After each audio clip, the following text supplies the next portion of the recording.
So nach krankheitsbedingten Außer bist du ja beim letzten Hauptrundspiel wieder ins Line-Up zurückgekehrt. Was für ein Gefühl war das für dich? Ja, war toll, dass ich wieder am Eisstieg kenne, dass ich jeder Mannschaft helfen kann. Ich denke, das war wichtig für die Playoffs, dass ich wenigstens ein Spiel noch vor den Playoffs gehabt habe, um einfach wieder die Abläufe reinzukriegen und einfach wieder das Gefühl am Eis zu haben, am Schläger, mit dem Puck. War aber ein sehr schönes Gefühl. Und fühlst du dich auch wieder 100%ig gesund und bereit für die Playoffs? Ich denke, in den Playoffs muss man 100% bereit sein, das ist egal wie der Körper aktuell ist, ob du ein bisschen angeschlagen bist oder nicht. Das ist die beste Zeit des Jahres und von daher musst du auf jeden Fall 100% da sein. Und es war ja auch nicht das erste Mal, dass du ausgefallen bist. Wie schafft man es dann wieder zurück in sein Spiel zu finden? Ja, wie schafft man das? Das ist tatsächlich nicht ganz so einfach. Ich habe beim ersten Mal ein bisschen länger gebraucht, weil es einfach doch ziemlich lange Zeit war, wo ich raus war. Und ja, man muss einfach wieder die einfachen Sachen richtig machen und dann kommt das von alleine, dann Step by Step die richtigen Schritte machen und irgendwann schaltet es dann halt wieder um und dann läuft es eigentlich wieder so normal dahin. Ja. Und jetzt mit dem Blick auf die Playoffs, wie sieht denn das Training der Mannschaft momentan aus, vor allem auch im Vergleich zu der Hauptrunde? Sehr, sehr hart. Es ist nochmal viel härter geworden, wie es vorher war. Ich denke, Playoffs ist einfach ein sehr hartes Eishockey. Das ist schnell, das ist körperbetont. Da muss man nochmal 20-30% hochschalten und ja, das wird auf jeden Fall ein heißer Tanz gegen Schwenningen. Das ist eine sehr unangenehme Mannschaft und da muss man uns darauf einstellen und ich denke, das haben wir die ganze Woche gemacht und haben auch sehr, sehr hart trainiert. Und wie bereitest du dich auch mental auf diese Spiele vor und denkst du auch, dass der mentale Faktor am Ende entscheiden könnte? Ja, es ist ein sehr, sehr großer Faktor, dass du mental bereit bist, dass du dich da ordentlich vorbereitest. Du musst halt einfach genau wissen, was du machst in jeder Situation. Ich meine, Playoffs, habe ich gerade gesagt, das ist nochmal ein Ticken schneller und härter. Das heißt, du hast noch weniger Zeit zum Überlegen und da musst du auf jeden Fall bereit sein, auch mal vielleicht nochmal einen Check extra zu nehmen, um dann irgendwo eine Situation zu öffnen für uns. Und ja, wie bereite ich mich vor? Das ist eigentlich dasselbe wie vorher. Da brauchst du nichts umstellen und dann läuft es von alleine. Und wo siehst du denn noch so entscheidende Faktoren, die die Serie entscheiden könnten? Auf jeden Fall die Special Teams. Das wird auf jeden Fall ein Faktor. Und ja, der größte Faktor liegt an uns selber. Wir müssen einfach das Hockey spielen, wir müssen 60 Minuten konstant Eishockey spielen, einfach spielen, keine unnötigen Scheinverluste haben und dann sollte man die Serie schon heimfahren. Und Schwenningen hat ja als Mannschaft noch keine Erfahrung in den Playoffs. Denkst du, da sind die Tigers vielleicht im Vorteil oder denkst du, das ist jetzt nicht ausschlaggebend? Ja, ich würde sagen, es ist 50-50, weil die waren bis jetzt noch nie in die Playoffs und wir eben schon ein paar Mal. Wir haben es leider nie geschafft über das Viertelfinale hinaus, die letzten Jahre, aber ich denke, wir haben eine sehr gute Mannschaft, wir haben eine kompakte Mannschaft, die auf jeden Fall sehr viel Erfahrung mitbringt, aber man darf es auch nicht unterschätzen, weil Schwenningen ist hungrig, die haben auch eine sehr gute Mannschaft und wenn du da locker, flockig reingehst, dann kann es sehr schnell nach hinten losgehen. Und jetzt mit dem Rückblick auf die Hauptrunde, es war eine sehr erfolgreiche Saison für die Tigers. Trübt das deine Gefühle ein bisschen, dass du so lange ausgefallen bist? Nee, ich freue mich für die Mannschaft, für die Organisation, für den Club, dass das einfach wieder so eine erfolgreiche Saison geworden ist. Klar wäre ich die ganze Saison dabei gewesen, ist logisch. Aber am Ende des Tages zählt der Erfolg für die Mannschaft und für den Verein. Und ich denke, das war wieder ausschlaggebend, dass wir so gute Truppe gehabt haben. Und ja, also wie gesagt, ich freue mich. Dankeschön. Man hat jetzt in dieser Saison öfters auch bei Pressekonferenzen gehört, auch von Spielerseite, man ist in diesem Jahr vielleicht als Mannschaft ein bisschen weiter, was taktisches Verhalten betrifft, Defensivverhalten, Opferbereitschaft und so weiter. Würdest du das bestätigen und wie zeigt sich das ganz konkret? Ja, auf jeden Fall. Ich meine, wenn man uns die Saison anschaut, wir haben extrem viele Schüsse geblockt, wir gehen den einen oder anderen Schritt mehr, wir schmeißen uns in Schüsse rein, wir helfen den anderen Mitspielern, wenn irgendwo ein Fehler passiert, da wird sich einfach mehr reingeschmissen. Ist meine Meinung, dass man da das einfach mehr sieht wie die letzten Jahre. Wir sind einfach eine kompakte Einheit und ich würde es auf jeden Fall bestätigen, ja, dass wir dieses Jahr bereit sind für mehr. Glaubst du, dass dann letztendlich auch Faktor sein kann in die Playoffs oder ist es einfach so, ist eine neue Saison, das ist eigentlich relativ egal, was man vorher so glaubt zu analysieren? Da kann man immer seine Sachen selber draus ziehen, aber ich denke, das ist auf jeden Fall ein Faktor, dass du noch mehr zusammengeschweißt bist, noch mehr die Erfahrung mitbringst und die Mannschaft, das ist ja, man hat es ja die letzten Jahre gesehen, es waren immer Nuancen, wo vielleicht gefehlt haben und ich denke, das haben wir weggemacht dieses Jahr und deswegen glaube ich schon, dass wir die sehr weit kommen. Ist es ein Faktor, dass doch einige langjährige Stützen jetzt dann auch auffällt? Es hat immer einen Umbruch gegeben in den letzten Jahren, aber jetzt doch einfach als Spieler, die Lempel, Kohl, Schönberger, Andi vielleicht auch noch, aber du hast immer mal diese Spieler, die wirklich auch jahrelang da waren. Ist das ein Faktor jetzt auch? Ist das im Team Gedanken drin jetzt auch vor den Playoffs? Nee, also vor den Playoffs auf jeden Fall nicht. Ich denke, danach wird man sich die ein oder anderen Gedanken drüber machen, klar. Aber jetzt vor den Playoffs darfst du da keine Gedanken verschwenden, weil du musst dich einfach 110% konzentrieren auf die Playoffs, egal wer aufhört oder nicht. Jeder ist heiß, jeder will die Playoffs gewinnen und auch die Meisterschaft gewinnen, klar. Und natürlich wäre es ein schönes Abschiedsgeschenk für diejenigen, die wo aufhören und deswegen ist, glaube ich, nochmal so 10-20% mehr Ehrgeiz jetzt gerade da, dass wir das einfach für die Jungs auch mitreißen. Hat man sich jetzt im Training in spezieller Form auf die kleine Eisfläche in Schwenningen vorbereitet, mit speziellen Übungen vielleicht, also Puck schneller spielen oder die Eisfläche vielleicht auch ein bisschen auf kleineren Bereichen jetzt trainiert in dieser Woche oder in den letzten 2 Wochen? Ja, wir stellen uns halt auf die Mannschaft ein, klar, aber du kannst nicht auf die kleine Eisfläche dich direkt einstellen, weil das einfach schwierig ist. Das kannst du hier nicht trainieren, kannst du nicht die Eisfläche abstecken. Und also ich meine, wir stellen uns so gut wie es geht auf die Mannschaft ein. Klar, es ist nicht einfach, aber ich denke, wir haben einen sehr guten Job die Woche gemacht und da ist es egal, ob groß oder klein. Aber was, glaube ich, auf der kleinen Eisfläche entscheidend ist, die Pucks schneller spielen oder schnell die Pucks von hinten weg, weil die Zeit einfach nicht da ist. Das hat man, glaube ich, in den Spielen in Schwenningen deutlich gesehen. Ja, auf jeden Fall. Also die Zeit ist nicht da. Du musst viel schneller reagieren, du musst den Puck schneller spielen, die Spieler sind schneller da, der Vorcheck ist schneller da. Einfach die Entscheidung, den Puck zu spielen, das ist einfach nochmal, 2-3 Millisekunden schneller und das macht schon sehr, sehr viel aus auf der kleinen Eisfläche.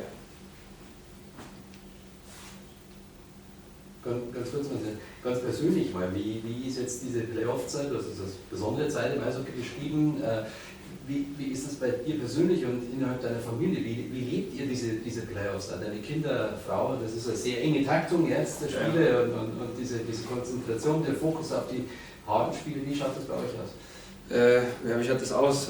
Die Kleine kriegt es noch nicht mit, so wirklich, die Große schon eher, aber ich lebe einfach das ganz normal wie vorher auch. Also ich will da nicht viel verändern. Ich kapsel mich vielleicht ein bisschen mehr ab. Ich habe mehr Zeit zu Hause. Ich ziehe mich vielleicht ein bisschen mehr zurück wie unter der normalen Saison, einfach um für mich im Kopf frei zu sein.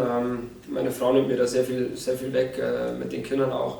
Und ja, also wir leben das schon tatsächlich extrem als Familie, weil meine Schwiegereltern und deren Familie ist auch total gehypt vom Eishockey natürlich und jetzt auch noch in die Playoffs und ja, aber wie gesagt, das ist für mich ist so ein bisschen, ich kapsel mich einfach ein bisschen mehr ab wie unter der Saison und einfach für mich ein bisschen mehr Freizeit zu haben. Im Anschluss dazu, also der Frage, beobachtet man dann auch den Gegner nochmal intensiver, nach Spiel 1, dass du selber dann vielleicht noch mehr Videos schaust von dem Spiel oder versucht man sie da eher zu lösen? Nein, ich denke noch, also du kannst so viel Videos schauen, wie du willst. Klar, du versuchst dich darauf einzustellen, aber am Ende des Tages entscheidet das, was am Eis passiert und das kannst du nicht im Video schauen irgendwie wegmachen. Und ich meine, Spielzüge, Bullies und sowas kannst du auf jeden Fall anschauen und versuchen dagegen zu wirken, aber wie gesagt, die Entscheidungen fallen am Eis und da kannst du nicht irgendwie das mit dem Video wegmachen. Wie würdest du die Stimmung jetzt innerhalb der Mannschaft im Moment beschreiben? Ist es mehr Vorfreude, ist Anspannung? Vielleicht spürst du auch bei jüngeren Spielern einen gewissen Druck. Du hast es ja schon gesagt, wir haben die eine oder andere Playoff-Serie verloren. Wo du dann vielleicht als Führungsspieler gezielt auf Spieler zugehst, wenn du merkst, hey, der wird jetzt ruhiger? Nein, ich denke, es ist eine gute Mischung, gerade in der Mannschaft. Es ist jetzt keiner angespannt, ich meine, wir haben zwar nur 2 Tage, aber es ist jetzt keiner angespannt, keiner nervös oder hat jetzt Angst davor. Ich meine, jeder freut sich auf das, jeder freut sich auf die Playoffs. Und ja, wenn mal so eine Situation zustande kommt, dann sind natürlich wir Älteren gefragt, um das dann zu unterstützen und wegzunehmen, vor allem bei den jungen Spielern. Aber ich denke, die jungen Spieler haben so viel Qualität mittlerweile, dass die das auch wegmachen können. Am Anfang wird bestimmt eine bestimmte Nervosität da sein, aber das werden wir auch so schnell wie möglich wegmachen.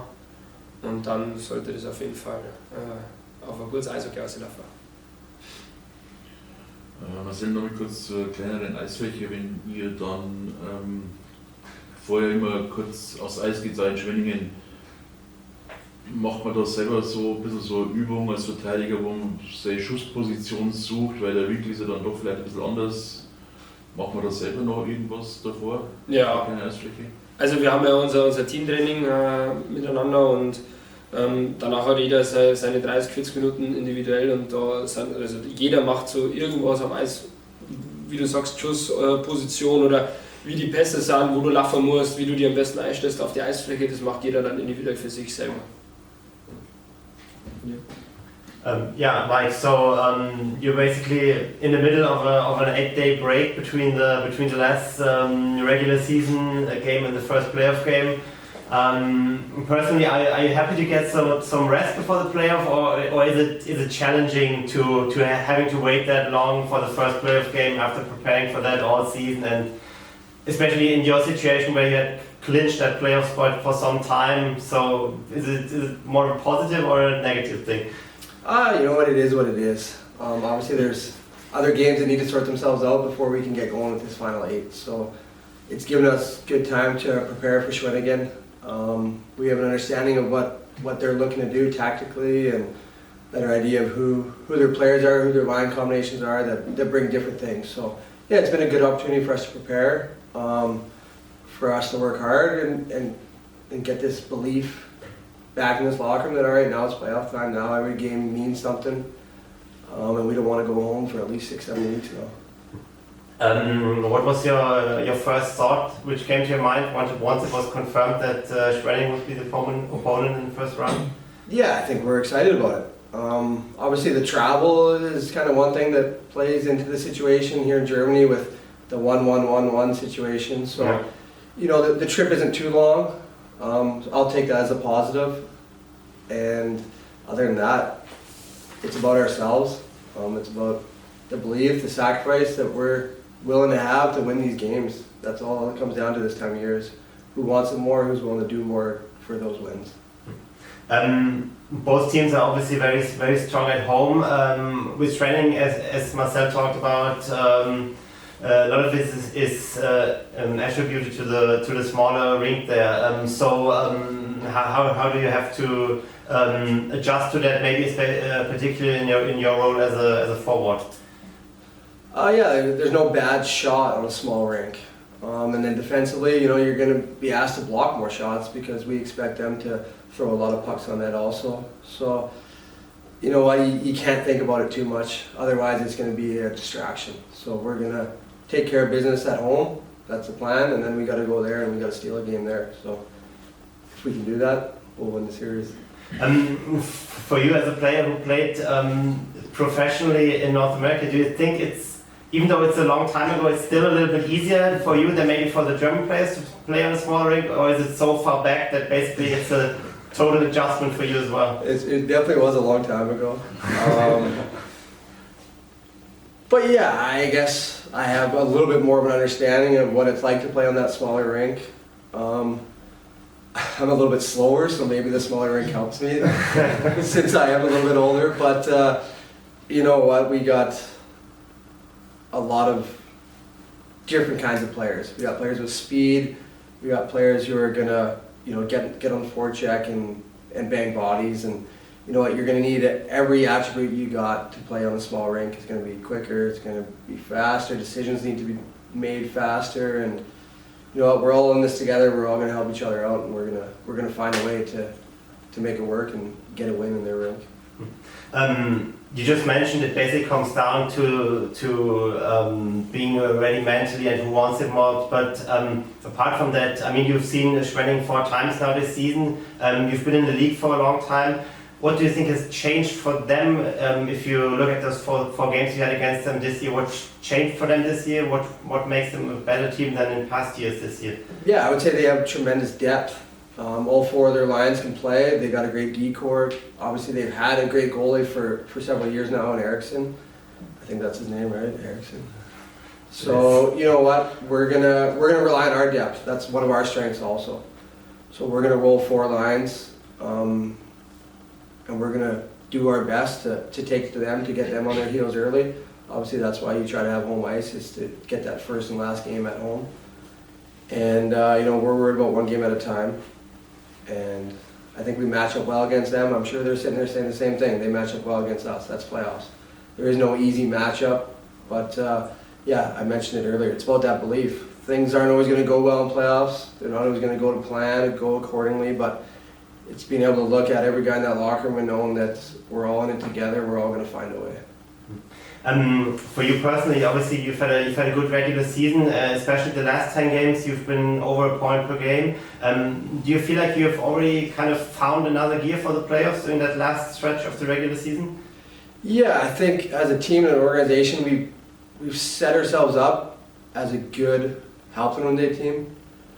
We know what it takes to be successful in the Halpin Day, and you know, I think as a group, we've been preparing for this all season. We've been preparing for playoffs. We've been working 6-7 months now preparing for this opportunity, knowing that if we do the right things, we're going to put ourselves in this opportunity. We did that. Now it's time to take everything we've learned and done these last 6 months, come together for one last big push for 6 or 7 weeks or however long it takes. And I keep saying it, but you just got to find a way this time of year. It's not going to be easy. It's going to hurt. It's going to take sacrifice, but we got the group. I know we got the group in there that is willing to sacrifice for one another, and that's a special thing. For you personally, obviously the points are one thing. Having a productive season. Another thing is you were able to play all 52 games. Didn't really have any injuries. How appreciative are you of this as you get older as a player, and especially with the history you had in the past? So is that even bigger for you than having 45 points or anything? Yeah, you know what? It's crazy. I always had this plan in my head that the older I get, the easier it would be. The less work I have to do in the off season. Maybe I can spend a little more time on the golf course. But unfortunately, it is nothing like that. These young kids are big, strong, fast kids. So yeah, I've had to adjust my plan. I've had to put in the time, put in the work. And you know what? Everyone else is doing it, so there's no reason that I shouldn't be. So yeah, I'm proud to play every regular season game, 52, whatever it is. But I've been preparing myself for playoffs. I haven't always done my job in playoffs personally, and I take that to heart. And for me, it's about building and doing my job in playoffs, and hopefully I can do what I need to do to help the team be successful. You mentioned it, you're part of a leadership group here, which has had a lot of success in the regular season, but not in the playoffs so far. So, what can you do? How do you make sure that kind of stimulates the team instead of hampering it, having this history? Yeah, it's a tricky situation. You would like to think playoff experience is an advantage. I'm sure Schwinnigan's sitting there saying, no, it doesn't matter, you know. But yeah, we're going to use I'm going to call them growing pains to our advantage. We've struggled. We know what it's like not to succeed. I think we've learned what we need to do differently to succeed in the playoffs. But then personally, it comes down to not trying to do someone else's job. We got 20 guys. We got the depth that I mentioned earlier. If everyone does their job, focuses on their job, trusts that the guy next to him, the guy behind him, the guy in front of him is going to do his job, it seems more times than not to all come together nicely and work out. So, you know, that's the mindset we're going in with. I keep saying it, that belief that I'm going to do my job. I got belief that the guy next to me is going to do his job. I got belief that Josh is going to be a presence. He's going to use his speed. He's going to shoot the puck and do all those good things. And yeah, it's an exciting time, but you know what? You don't get over the top, because then it's going to then it's going to come back and kick you in the butt. And you know what? We're trying to enjoy this moment. We're trying to take it step by step, game by game. And it starts Saturday, and we're excited. So, as I understand it, maybe the problem the last couple of years maybe was that everyone was trying a little bit too much, to do a little bit too much in the playoffs and not playing to their role? Well, I mean, that's human nature. Everyone's going to want to be the guy, be the player to make a great play, to advance the team to the next game, to the next series. That's human nature. That's a good quality to have, is a bunch of people who want to go above and beyond. And I'm not saying that's why we lost, but you know what, we have a little bit more of a mature team, I'm going to say this year. We have guys that have experienced it. And it's just, sometimes simpler is better. Simpler usually means getting the puck out of your end quicker. That's less opportunity for the other team to get a turnover and a scoring opportunity. You know, just those little things that you learn, you're a little bit more relaxed because you understand it a little bit better. And I think we have a good mix, and yeah, hopefully we're willing to do the necessary sacrifice to come out ahead.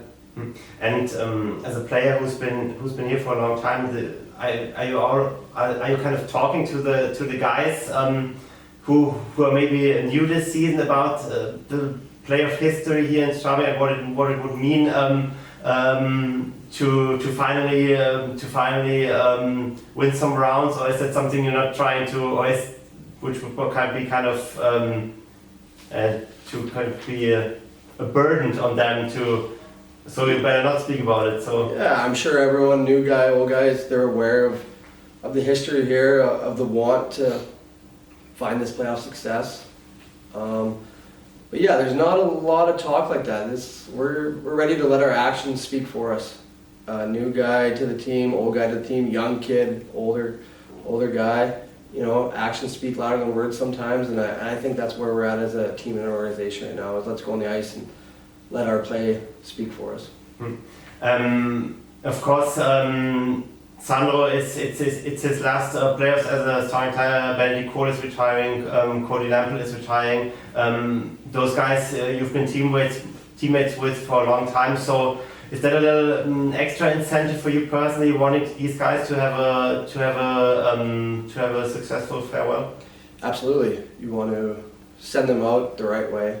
But you look at what they're bringing to the team right now. The energy they have, knowing that this is kind of their last playoff push. It's youthful. You look at them saying, "There's no way that these guys are done playing." You know, the energy that they have, the smile they have on their face. It's inspiring to see them put in the work down the stretch, down the finishing part of their career. And you know, we're going to lean on those guys to bring that energy for us. And you know, when you see them doing it, it's contagious. Everyone else is going to want to be like that around them and help them and help each other out. And I mentioned it. Well, I think it takes 12 wins to send them out a champion. That would be special. Yeah. Okay. Thank you. Yeah. Cool. Yeah. Thanks, guys. Ja, vielleicht auch noch mal kurz so dein Rückblick auf die Saison. Der dritte Platz war wieder eine super Leistung eigentlich, noch einen Platz weiter vorne als letzte Saison. Hättet ihr im Coaching-Team das am Anfang der Saison erwartet oder ab wann habt ihr gesehen, okay, dieses Team kann wieder vorne mitspielen und warum kann das Team vorne mitspielen? Wir haben nichts erwartet, also wir gehen hinein mit Ziele. So ich unterscheide etwas zwischen Erwartungen und Wille und Ziele. Ich denke, wir haben uns, ist oft das Mal gesprochen, aber wir haben uns anders gebaut. Mit ein bisschen anderer Aufstellung, etwas mehr defensiv geprägt und 10 neue Spieler von verschiedenen Hintergründen, Ländern. Und ich denke, das war eine gewisse Phase da in der Vorbereitung. Und dann, okay, wir haben eine gute Führungskraft, guten Core, die zurückgekehrt ist von vergangener Saison und vergangenen paar Jahren.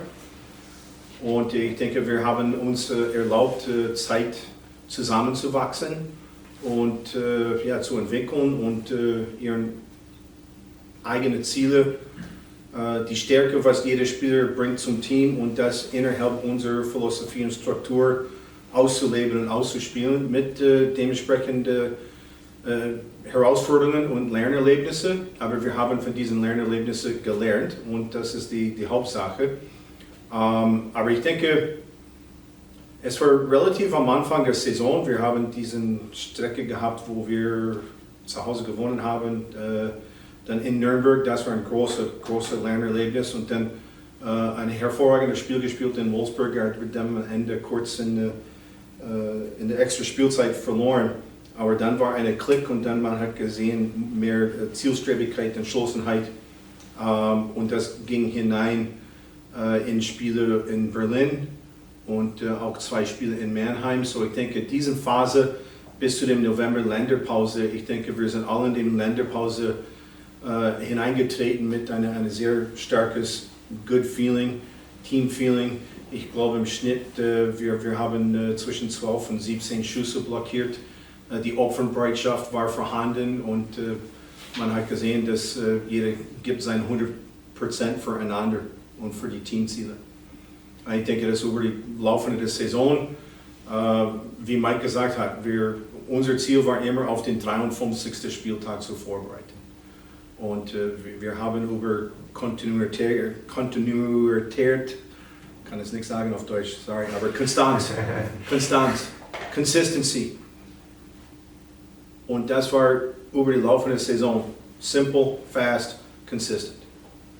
Und ich denke, das ist im Laufe der Saison immer eine Common Denominator, eine Hauptgrund unter der Saison und wir sind an das dran geblieben. Und ja, ich denke, dass das Team ist besser für die Playoffs gebaut als in der Vergangenheit. Defensiv etwas heavier, körperbetonter, so wir freuen uns. Du hast ja dann schon einige Stärken des Teams zusammen angesprochen. Sachen, die wir jetzt als Zuschauer sehen, so Statistiken und so sind natürlich klar. Unterzahlspiel war top, die Defensive war besser. Gibt es aber vielleicht auch ein paar so Faktoren, die man jetzt als Trainer sieht im Team, vielleicht von den Persönlichkeiten im Team oder wie die Spieler sich im Training verhalten oder auf ein Spiel motivieren? Gibt es so extra Faktoren, wo man, als Trainer sieht, die Erfolg garantieren? Das sind die Eigenschaften eines Teams, der zusammen wächst und das sind die Einheit und die Stärke der Einheit, der Team-Feeling. Und ich denke, ein Beispiel war Freitag gegen Wolfsburg. Ein Spiel, das wir nicht gewinnen müssen und Wolfsburg war etwas unter Druck und man hat gesehen, von alleine, von sich aus, Team hat alles gegeben und das zeigt einen starken Charakter und starke Sieges-Winning-Mentality und wir haben das entwickeln sehen, am Laufen sehen, diese Glaube und Wille und ich denke, dass das sind Eigenschaften und ich sage immer, man gewinnt zuerst in der Kabine und dann man sieht das auf dem Eis und ich denke im Laufe der Saison, wir haben das auf dem Eis gesehen und wir haben eine stets konstante Entwicklung in eine positive Richtung und Business as usual, wir sind ready, wir sind motiviert, hungrig, aber nicht crazy, it's our business, every day the same. Ja, mit Schwenningen kommt der Gegner, gegen den man in der Saison zweimal gewonnen, zweimal verloren hat, jeweils sein Team war immer das Starke. Die Eisfläche ist ja von den beiden Spielern gerade schon viel angesprochen worden. Was sind vielleicht aber noch so die anderen Stärken, die Schwenningen gefährlich machen können? Also sie haben eine Top-Reihe mit Platzer, Sinishin und Karachun. Ich denke, dass Heimstärke und Goaltending war eine Stärke in der Saison. Aber natürlich, die Tiefe im Kader ist etwas ausgeprägt als in der Vergangenheit. Was ändert ihr vielleicht im Training oder wie anders geht ihr daran, wenn jetzt immer der gleiche Gegner ein paar Spiele in Folge kommt und nicht wie in der regulären Saison das Schwenningen und dann 2 Tage später ein anderes Team kommt? Ja, ich denke, wir wissen schon seit 8 Tagen unsere Gegner und wir haben ein bisschen Bits and Pieces, ein Stückchen hier, ein Stückchen da im Training eingebaut, aber nicht allzu crazy und sagen, oh, jetzt müssen wir das machen, jetzt müssen wir dieses machen, weil das ist auf einmal die Gänge sind zu groß gestalten. Und wir stehen, wo wir sind, aufgrund unserer alltäglichen Habits und Gewohnheiten und Trainingsmethoden. So, wir haben die nicht allzu geändert. Wie jedem Gegner gibt es immer die Kleinigkeiten hier und Kleinigkeiten da. Und ja, es ist eine normale Trainingswoche für uns. Okay, in deinem eigenen Team, was würdest du sagen für die Playoffs? Gibt es bestimmte Positionen, bestimmte Spieler, auf die es besonders ankommt, um in so Playoff-Serien Erfolg zu haben? Ich denke, man ändert sich wieder und sagt, okay, in den Playoffs, wir haben eine Stärke. Stärke ist auch unsere Tiefe. Und ich denke, wir wollen uns verlassen auf das und wie gesagt, nicht alles auf einmal ändern und lass die Mannschaft das hineinwachsen und erleben. Und ich glaube, wir haben mehr Erfahrung. Auch die Spieler sind mehr Erwachsenen. Es hängt nicht unbedingt mit der einzelnen Erfahrung von jeder einzelnen Spieler, aber die Spieler sind einfach der Situation gewachsen und ready. Und es ist ein guten Klima im Team, motiviert, excited, relaxed, aber nicht zu excited. It's what we've been working for. It's woran wir gearbeitet haben, seit wie gesagt habe. Wir haben uns auf den 53. Spieltag vorbereitet und jetzt steht es an, aber ich denke, wir sind ready und wir haben eine gute Woche, aber diese Arbeit ist schon vor mehreren Wochen, vielleicht ein paar Monate her schon eingebaut. Okay, jetzt im Kader, hast du schon eine Entscheidung getroffen, wer im Tor stehen wird im Spiel 1? Ist zu früh. Okay, und sowas wie in der Saison war ja oft Abwechslung zwischen den Torhütern. Glaubst du, dass du eher dich festlegen möchtest auf einen oder dass, wenn es wirklich mehr Sinn machen würde, auch wieder die Arbeitslast sozusagen verteilen auf die 2 Goalies? Wir nehmen das Spiel zu Spiel. Okay. One day at a time. Sonst im Kader sind alle fit? Gibt es irgendwelche Probleme, Ausfälle, mit denen man rechnen müsste? Wie ist der Stand bei Michael Bradley? Matt Bradley? Bei Matt Bradley, der ist wieder im Training. Okay, ist er einsatzfähig oder kann man das noch nicht? Der ist wieder im Training. Okay. Ja, dann zum Abschluss noch vielleicht, die Spieler haben es alle schon gesagt, wie motiviert sie sind. Wie ist im Trainerteam und bei dir selbst so jetzt die Motivation oder der Wille, in Straubing endlich eine Playoff-Serie zu gewinnen und mal übers Viertelfinale hinauszukommen? Ich denke, diese Motivation ist schon vorhanden seit vergangenen März oder April. Aber man muss vorsichtig sein und nicht diesen Ehrgeiz zu weit an der Mannschaft spuren lassen. Und ich denke, dass diese Mannschaft ist ganz anders als vergangene Saison. So, it's a neues Blatt. Und wir lassen diesen Blatt wachsen und entwickeln und ihren eigenen Weg gehen. Und das ist die wichtigste. Und ich denke, wir haben einen Kern, die wissen jetzt, wir haben diese Erfahrung gemacht. Und ich denke, wir sind umso mehr ready als in der Vergangenheit mit der neuen Mischung, was dazugekommen ist und was man braucht. Und es ist einfach ein gutes Feeling von, ja, wir sind bereit und wir haben das vorbereitet seit mehrerer Zeit.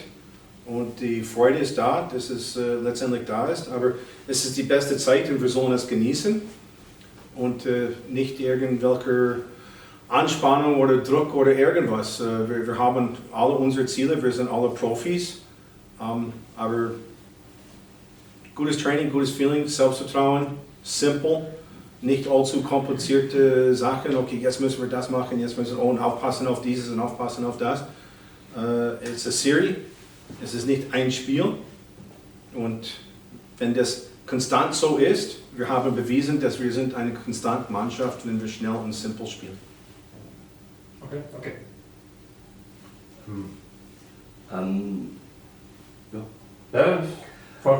Spiel 1 jetzt am Samstag. Welche Grundausrichtung erwartest du von Schwenningen? Du hast eben gesagt, es ist ein Spiel, man gewinnt keine Serie mit einem Spiel. Wie erwartest du den Gegner und wie willst du selbst auch deine Mannschaft im ersten Ich denke, dass im Viertelfinale, wenn man sieht die andere Serie und die Begegnungen, wer spielt gegen wem, es gibt nur eine Paarung noch, der muss entschieden, aber die sind alle guten Teams.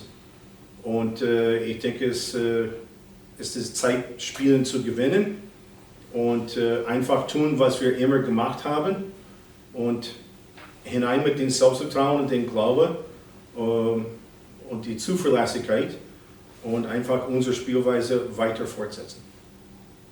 Du hast vor wenigen Tagen gesagt, es ist die ausgeglichenste Liga, seit du hier bist. Mhm. Was bedeutet das für die Playoffs?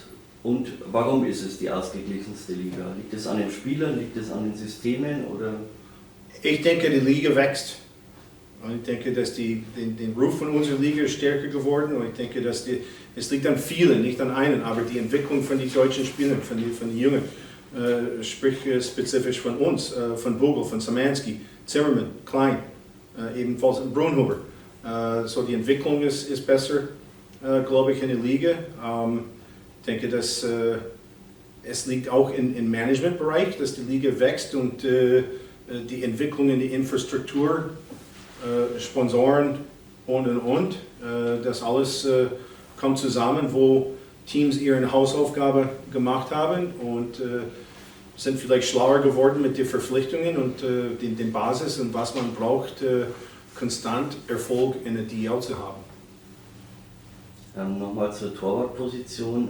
Welchen Vorteil siehst du darin, dass du dir das jetzt noch immer offen lässt? Ob du vielleicht auch während dem Playoffs... Ich habe nicht gesagt, dass ich es offen lasse, aber es ist zu früh. Wir sind 2 Tage schon im Voraus. Aber ich denke, dass wir haben einen starken 1-2 Punch. Und wir nehmen das einfach Spiel zu Spiel. Der gegnerische Trainer Steve Walker ist Anfang der Woche zum Trainer des Jahres gewählt worden.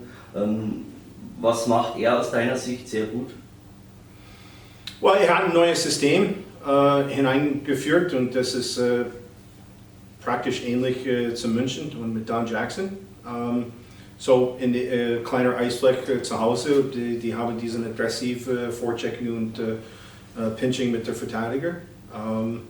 So er lässt diese kleine Eisfläche mit diesem System, nutzt das als eine Stärke aus und spielt etwas aggressiver in der Vorchecking und wie schon mehrmals erwähnt, ja, man muss schnelle Spielzüge machen, ready sein, bereit, Körperkontakt und ja, das ist wie Eishockey ist und anders wollen wir es nicht.